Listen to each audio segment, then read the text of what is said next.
আসসালামু আলাইকুম। জানিয়ে দেব এই মুহূর্তে হাতে পাওয়া সর্বশেষ ভয়ঙ্কর কিছু আন্তর্জাতিক আপডেট বাংলা সংবাদ। শুরুতেই থাকছে সংবাদ শিরোনাম। গাজায় ইসরায়েলি হামলায় নিহত 85, অনাহারে মৃত্যু বেড়ে 29। জানিয়ে দেব পাকিস্তানকে সমর্থন করায় তুরস্ককে যে বার্তা দিল ভারত। এরপর রয়েছে গাজায় গণহত্যার প্রতিবাদ জানিয়ে চাকরি হারালেন মাইক্রোসফট কর্মী। সর্বশেষ থাকছে ভারত এই পরাজয়ের কখনোই ভুলবে না বলেছেন শাহবাজ শরীফ। এখন শুনছিলেন সংবাদ শিরোনাম, এবার বিস্তারিত। প্রিয় দর্শক, আপনি যদি এই চ্যানেলে নতুন হয়ে থাকেন, ভিডিওটি দেখতে দেখতে চ্যানেলটি সাবস্ক্রাইব করে আমাদের সাথেই থাকুন। গাজায় ইসরায়েলি হামলায় নিহত 85, অনাহারে মৃত্যু বেড়ে 29। ফিলিস্তিনের গাজায় অব্যাহত ইসরায়েলি বিমান হামলায় গত 24 ঘন্টায় 85 জন নিহত হয়েছে। এছাড়াও খাবারের অভাবে এ পর্যন্ত মারা গেছেন আরও 29 জন ফিলিস্তিনি বলে জানিয়েছে গাজার স্বাস্থ্য মন্ত্রণালয়। ভোর থেকে এখন পর্যন্ত এই হত্যাহতের ঘটনা ঘটেছে। নিহতদের মধ্যে বহু বৃদ্ধ, নারী ও শিশু রয়েছেন। খবর আল জাজিরার। প্রতিবেদনে বলা হয়েছে, দেইর আল বালাহার আল মাঘাজি শরণার্থী শিবিরে চালানো হামলায় বহু হতাহতকে উদ্ধার করে আল আকসা শহীদ হাসপাতালে নেওয়া হয়। আশরাফ আমরার তোলা ছবিতে দেখা যায় রক্তাক্ত শিশুদের কোলে নিয়ে ছুটছেন আহত স্বজনেরা। গাজার স্বাস্থ্য মন্ত্রণালয় আরও জানিয়েছে, সম্প্রতি যেসব শিশু ও বৃদ্ধ মারা গেছেন তাদের মধ্যে অন্তত 29 জনের মৃত্যু ঘটেছে অনাহারে, যাকে অনাহারজনিত মৃত্যু হিসেবে চিহ্নিত করা হয়েছে। এই সংখ্যা ক্রমেই বাড়ছে এবং হাজারো মানুষ বর্তমানে দুর্ভিক্ষের ঝুঁকিতে রয়েছে। এদিকে দক্ষিণ ও পূর্ব লেবাননের বিভিন্ন শহরে চালানো ইসরায়েলি বিমান হামলায় আরও একজন নিহত হয়েছেন। এই হামলাগুলোকে হিজবুল্লাহর সঙ্গে 2024 সালের নভেম্বরে হওয়া যুদ্ধবিরতির পর সবচেয়ে ভয়াবহ আক্রমণ হিসেবে বর্ণনা করা হয়েছে। গাজায় 7 মাস ধরে চলমান যুদ্ধে এখন পর্যন্ত 53,762 জন ফিলিস্তিনি নিহত হয়েছেন এবং 1,22,197 জন আহত হয়েছেন বলে জানিয়েছে গাজার স্বাস্থ্য মন্ত্রণালয়। তবে গাজার সরকার পরিচালিত মিডিয়া অফিস এক বিবৃতিতে জানিয়েছে, আসল মৃত্যুর সংখ্যা 61,700 জনেরও বেশি, কারণ ধ্বংসস্তূপের নিচে নিখোঁজ বহু মানুষকে মৃত বলে ধরে নেওয়া হয়েছে। এই ভয়াবহ মানবিক বিপর্যয়ের মুখে আন্তর্জাতিক মানবিক সংস্থাগুলোর পক্ষ থেকে তাৎক্ষণিক যুদ্ধবিরতি ও খাদ্য সরবরাহ নিশ্চিত করার দাবি জানানো হচ্ছে। পাকিস্তানকে সমর্থন করায় তুরস্ককে যে বার্তা দিল ভারত। সম্প্রতি ভারত পাকিস্তান উত্তেজনার সময় শাহবাজ শরীফের দেশকেই শক্ত সমর্থন দেয় তুরস্ক। তবে দেশটির পাকিস্তান প্রীতির প্রতিক্রিয়ায় বেশ চটে গেছে ভারত। বৃহস্পতিবার এক প্রতিক্রিয়ায় জানিয়েছে, দুই দেশের মধ্যে সম্পর্ক গড়ে ওঠে পারস্পরিক সম্মান ও একে অপরের উদ্বেগের সংবেদনশীলতার ভিত্তিতে। সেই সূত্রে নয়াদিল্লির পক্ষ থেকে আকাঙ্ক্ষার উদ্দেশ্যে আহ্বান জানানো হয়েছে, তারা যেন পাকিস্তানকে রাষ্ট্রীয় নীতির অংশ হিসেবে সন্ত্রাসবাদ ব্যবহার পথ থেকে বিরত করে।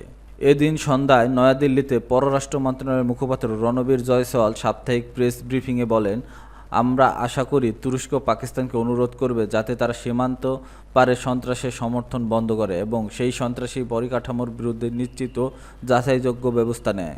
পাকিস্তান গত কয়েক দশক ধরে উপরোক্ত ধারণা পোষণ করে আসছে বলে দাবি করেন তিনি। ভারতের এই বিবৃতি এমন সময় এলো যখন জম্মু কাশ্মীরের পেহেলগামে এক সন্ত্রাসী হামলার পর ভারত পাকিস্তান হামলা চালালে তুরস্ক প্রকাশ্যে পাকিস্তানের পাশে দাঁড়ায়। ভারতের অপারেশন সিন্দুর এর প্রতিক্রিয়ায় বিষয়টি আরও স্পষ্ট হয়, যখন তুরস্ক কেবল আদর্শগত নয়, অস্ত্র সহায়তার মাধ্যমে পাকিস্তানকে সহযোগিতা দিয়ে যাবে বলে ঘোষণা দেয়। ভারত সরকারের দাবি অনুযায়ী পাকিস্তান তাদের অপারেশন বুনিয়ান মারসুস চলাকালে 300 থেকে 400 ড্রোন ব্যবহার করেছে। ভারতীয় সামরিক ও বেসামরিক অঞ্চল টার্গেট করতে তার অধিকাংশ তুরস্ক সরবরাহ করেছে। এই ড্রোনগুলো লেহ থেকে গুজরাটের সার ক্রিক পর্যন্ত সীমান্তের 36টি পয়েন্টে অনুপ্রবেশ ও আকাশসীমা লঙ্ঘনে ব্যবহৃত হয়েছে বলে দাবি করছে ভারত। এর আগে অপারেশন সিন্দুরের অংশ হিসেবে ভারতকে তরফ থেকে শতাধিক সন্ত্রাসী ঘাঁটি ও প্রশিক্ষণ শিবিরের মিসাইল স্ট্রাইক চালানো হয়, যাতে বহু জঙ্গি নিহত হয় বলেও দাবি করেন ভারত। তাদের দাবি অনুযায়ী এসব শিবির পাকিস্তান ও পাকিস্তান অধিকৃত কাশ্মীরে অবস্থিত ছিল, কিন্তু এসব হামলার পরেও তুরস্ক পাকিস্তানের সঙ্গে সংহতি প্রকাশ করে এবং পেহেলগামের জঙ্গি হামলার নিন্দা করেনি। ভারতের দাবি, অপারেশন সিন্দুরের সময় তুরস্ক শুধু পাকিস্তানকেই সমর্থন করেনি, তারা করাচি বন্দরে যুদ্ধজাহাজ পাঠিয়ে সামরিক শক্তির প্রদর্শন করেছে। গাজায় গণহত্যার প্রতিবাদ জানিয়ে চাকরি হারালেন মাইক্রোসফট কর্মী। ফিলিস্তিনের প্রতি সমর্থন জানানোর জো লোপেজ নামের এক কর্মীকে বরখাস্ত করেছে মাইক্রোসফট। প্রযুক্তি জায়ান্টটি এ তথ্য নিশ্চিত করেছে। এক প্রতিবেদনে এ তথ্য জানিয়েছে আল জাজিরা। এর আগে সোমবার কোম্পানির বার্ষিক ডেভেলপার সম্মেলনে সিওর বক্তব্য বাধা দেন জো লোপেজ। তিনি মাইক্রোসফটের এক ফার্মওয়্যার ইঞ্জিনিয়ার এবং কোম্পানির ক্লাউড কম্পিউটিং প্ল্যাটফর্ম অ্যাজিউর এর কিছু অংশে তিনি কাজ করেছিলেন। মাইক্রোসফটের প্রধান নির্বাহী সাত্তিয়া নাদেলার সামনে প্রতিবাদ করার পর নিরাপত্তা কর্মকর্তারা তাকে তৎক্ষণাৎভাবে কনফারেন্স থেকে বের করে দেয়। লোপেজ চিৎকার করে বলেছেন, সাত্তিয়া মাইক্রোসফট কিভাবে ফিলিস্তিনিদের হত্যা করছে সেটা আপনি দেখান। ইসরায়েলের যুদ্ধ অপরাধে অ্যাজিউর কিভাবে সহায়তা করছে সেটি আপনিও দেখান। সিওর বক্তৃতা বন্ধ করে প্রতিবাদের পর সবাইকে একটি ইমেল পাঠায় লোপেজ, যেখানে কেন এই প্রতিবাদ করছেন তার ব্যাখ্যা দিয়েছেন তিনি। ইমেইলে লোপেজ লিখেছেন, বিশ্বের অন্যতম বড় কোম্পানি হিসেবে মাইক্রোসফটের অসীম ক্ষমতা আছে সঠিক কাজ করার। তার এই নিষ্ঠুর ট্র্যাজেডি থামানোর দাবি জানাতে পারত, না হলে আমরা ইসরায়েলকে প্রযুক্তিগত সহায়তা বন্ধ করে দেব এমনও বলতে পারত কোম্পানিটি। তিনি লেখেন, কোম্পানি যদি এই দাবি উপেক্ষা করে তবে আমি কথা দিচ্ছি এটি চুপচাপ মেনে নেওয়া হবে না। দুনিয়া এরই মধ্যে বুঝে গেছে আমরা কিভাবে এর সঙ্গে জড়িত এবং তারাও আমাদের দিক থেকে মুখ ফিরিয়ে নিচ্ছে। বয়কট আরও বাড়বে, আমাদের ভাবমূর্তি আরও খারাপ হতে থাকবে। এদিকে নো অ্যাজিউর ফর অ্যাপারথাইড বা নোয়া নামের এক শ্রমিক নেতৃত্বাধীন দলের ডেভেলপার কনফারেন্সে লোপেজের সঙ্গে মিলিয়ে একটি প্রতিবাদেরও আয়োজন করে। এক বছরেরও বেশি সময় ধরে মাইক্রোসফট এআই ও ক্লাউডিং কম্পিউটিং সেবা ইসরায়েলি সেনাবাহিনীর সঙ্গে চুক্তির বিরুদ্ধে প্রতিবাদ করে আসছে এই দলটি। ভারত এই পরাজয় কখনোই ভুলবে না বলেছেন শাহবাজ শরীফ।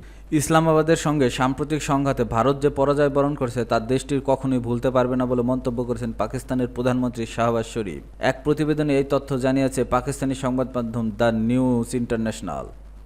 প্রতিবেদনে বলা হয়েছে, পাকিস্তানের প্রধানমন্ত্রী শাহবাজ শরীফ ও প্রেসিডেন্ট আসিফ আলী জারদারি বৃহস্পতিবার ইসলামাবাদের প্রেসিডেন্ট ভবনে এক বিশেষ অনুষ্ঠানে সেনা প্রধান অসীম মুনিরের ফিল্ড মার্শাল পদে পদোন্নতি দেন। এই পদ দেশের সেনাবাহিনীর সর্বোচ্চ সামরিক মর্যাদা। অনুষ্ঠানে প্রেসিডেন্ট জারদারি বলেন, তারা আজ সম্মান জানাতে একত্র হয়েছেন দেশটির সশস্ত্র বাহিনী ও সেই সব বীর সেনাদের যারা ভারতের উস্কানিমূলক আগ্রাসনের বিরুদ্ধে দেশের সার্বভৌমত্ব সীমান্ত রক্ষা করছেন।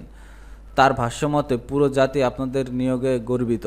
প্রধানমন্ত্রী শাহবাজ শরীফ বলেন, আমি প্রেসিডেন্ট হিসেবে জেনারেল আসিম মুনিরকে ফিল্ড মার্শাল পদে উন্নতি করছি এবং সেনাবাহিনীর সর্বোচ্চ কমান্ডার হিসেবে তার হাতে সম্মান তুলে দিচ্ছি। অন্যদিকে প্রধানমন্ত্রী শাহবাজ শরীফ এই পদোন্নতি উপলক্ষে বলেন, আজ পাকিস্তানের জন্য এক গর্বময় ঐতিহাসিক মুহূর্ত। তিনি সেনাপ্রধান field marshal Asim Munir, joint chief of staff কমিউনিটির চেয়ারম্যান জেনারেল শাহির শামসাদ মির্জা, বিমান বাহিনীর প্রধান এয়ার চিফ মার্শাল জাহির আহমেদ বাবর সিদ্দিকী এবং নৌবাহিনীর প্রধান অ্যাডমিরাল নাবিদ আশরাফকে শ্রদ্ধা জানান। প্রধানমন্ত্রী শাহবাজ বলেন, আপনারা আমাদের সাহসী সশস্ত্র বাহিনীকে নেতৃত্ব দিয়েছেন এমন এক বিজয়ের দিকে যেখানে এক অহংকারী ও আত্মতুষ্ট শত্রুদের তাদেরই গড়ে তোলার জালে আটকা পড়েছে। তার ভাষায়, আমাদের সেনাবাহিনী শুধু সীমান্ত রক্ষা করেনি, বরং শত্রুর ভেতরেই হামলা চালিয়েছে এবং খুব অল্প সময়ে আগ্রাসনকারীকে পরাজিত করে শিক্ষা দিয়েছে। অন্যদিকে বৃহস্পতিবার আজাদ কাশ্মীরের রাজধানী মুজাফফরাবাদে সাম্প্রতিক পাকিস্তান ভারত যুদ্ধে শহীদদের পরিবারকে ক্ষতিপূরণের চেক হস্তান্তর অনুষ্ঠানে শাহবাজ শরীফ বলেন, এই যুদ্ধ ভারতের জন্য এমন এক পরাজয় যা তারা কখনোই ভুলবে না।